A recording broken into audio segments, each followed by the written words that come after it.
Today, I would like to discuss boundaries and the importance of creating healthy boundaries in your life. So what are boundaries? Boundaries are there to protect you and your energy from external influences and forces, while also creating and building confidence, self-esteem, autonomy, and that plays a pivotal role in self-care. Self-care just isn't about what we eat or exercise or pampering weekends away. Self-care is often how we treat ourselves. So when it comes to boundaries, it is important to understand what they are and then how to implement them. So I'm going to give you an example of unhealthy boundaries. Say you're in a group of people and you're known as the person who's always saying yes to everybody else. Now we got to remember, when we're saying yes to others, often we're saying no to ourselves. So if you've become the yes person, or yes, I don't want to let anyone down. I don't want to be known as the person who said no, or if I say no, they're going to be insulted or offended.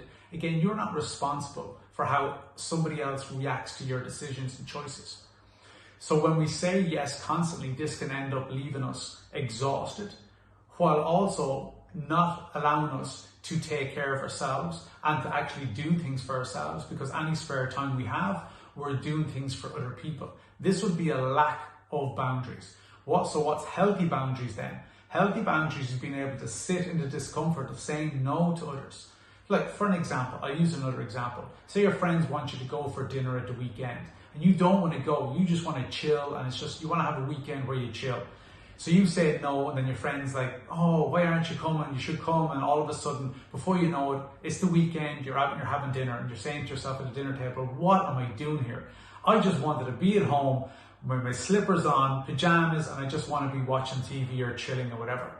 So that would be another example of unhealthy boundaries, not being able to say no to others. Again, you're not responsible for how other people react to your choices and decisions. So you got to be able to say no, do what you want to do, and let the other people sit in that discomfort themselves. It's not yours to sit in for them. They need to sit in that. Plus, going forward, if you're constantly known as the yes person, people will constantly reach out to you. You'll end up exhausted. But again, if you start implementing healthy boundaries, this is going to allow the general public, a lot of people in the general public don't understand boundaries. So when you actually implement them in all of your relationships, it could be friendships, romantic relationships, family, co-workers, peers, colleagues, whatever it may be, you're letting them know where the boundaries are. But if you're constantly saying yes, there is a lack of boundaries.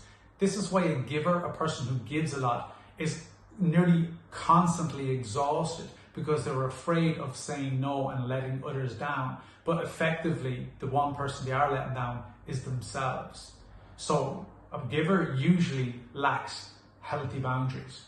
Another example would be if somebody or you're in a negative environment, and then other people's opinions and judgments of whoever they're talking about their perception becomes your reality.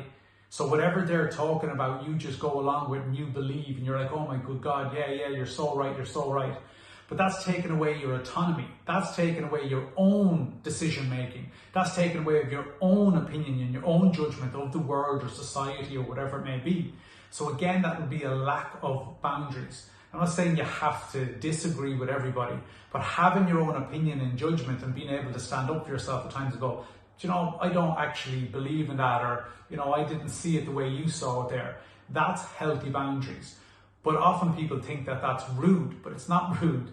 It is creating healthy boundaries that other people's perception of life or society, whatever it may be, doesn't become your reality. So being able to say no at times and not being able to take on other people's energies at times is a way of creating healthier boundaries in your life. I hope this video helps.